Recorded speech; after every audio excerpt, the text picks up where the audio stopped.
नमस्कार, आप देख रहे हैं दिल्ली तक। मैं हूं आपके साथ अनुराधा तंवर। 8 दिसंबर को तमिलनाडु के कन्नूर में हेलीकॉप्टर क्रैश में देश के पहले सीडीएस जनरल बिपिन रावत समेत 13 लोगों की जान चली गई।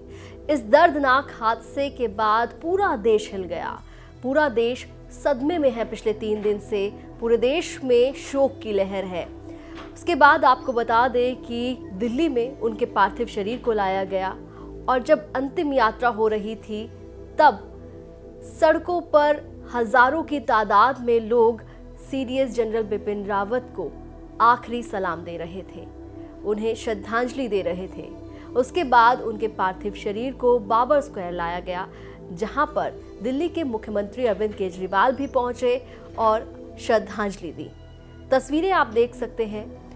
सीडीएस जनरल बिपिन रावत समेत 13 लोगों की जान इस हेलीकॉप्टर क्रैश में चली गई थी। इस हेलीकॉप्टर क्रैश में सीडीएस जनरल बिपिन रावत की धर्मपत्नी मधुलिका रावत की भी जान चली गई।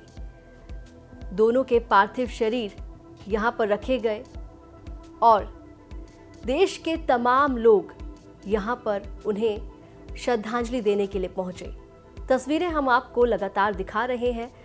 साथ ही दिल्ली के मुख्यमंत्री अरविंद केजरीवाल भी सीडीएस जनरल बिपिन रावत और उनकी धर्मपत्नी मधुलिका रावत को श्रद्धांजलि देने के लिए बाबर स्क्वायर पहुंचे। इसके बाद मुख्यमंत्री अरविंद केजरीवाल ने ट्वीट करते हुए लिखा, सीडीएस जनरल बिपिन रावत जी को पुष्पांजलि और अंतिम सम्मान दिया। वो भारत मां के वीर सपूत थे। परमपिता परमात्मा उनकी आत्मा को शांति दे। मैं ईश्वर से प्रार्थना करता हूं कि उनके परिवार को इस भारी क्षति से उबरने की शक्ति प्रदान करें। अरविंद केजरीवाल ने साथ ही ये भी कहा, स्वर्गीय जनरल बिपिन रावत देश के सबसे बहादुर सैनिकों में से एक थे।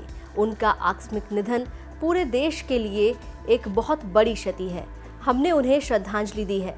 वो हमेशा हमारी यादों में रहेंगे। सीडीएस जनरल बिपिन रावत तमिलनाडु के वेलिंगटन जा रहे थे जिस वक्त हेलीकॉप्टर क्रैश में उनकी जान चली गई। उनके साथ उनकी धर्मपत्नी मधुलिका रावत की भी जान चली गई। साथ ही आपको बता दें, उनके साथ सेना के कई अधिकारी भी मौजूद थे।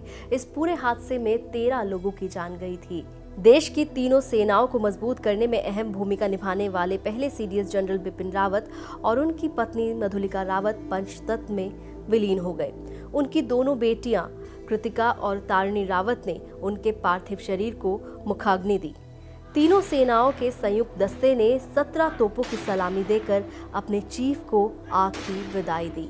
इस दर्दनाक हादसे में सीडीएस जनरल बिपिन रावत समेत 13 लोगों की जान चली गई। इस हादसे ने पूरे देश को हिलाकर रख दिया। पूरे देश में शोक की लहर है। जब अंतिम यात्रा के लिए सीडीएस जनरल बिपिन रावत और उनकी पत्नी का पार्थिव शरीर दिल्ली पहुंचा, उसके बाद सड़कों पर हजारों की तादाद में लोग दिखाई दिए। अंतिम दर्शन के लिए लोगों की लाइन लग गई। तमाम नेता, राजनेता सीडीएस जनरल बिपिन रावत के अंतिम दर्शन के लिए पहुंचे। दिल्ली तक की पूरी टीम इस हेलीकॉप्टर क्रैश में जान गंवाने वाले सीडीएस जनरल बिपिन रावत समेत 13 लोगों को श्रद्धांजलि अर्पित करती है। दिल्ली एनसीआर से जुड़ी तमाम खबरों के लिए आप देखते रहिए दिल्ली तक।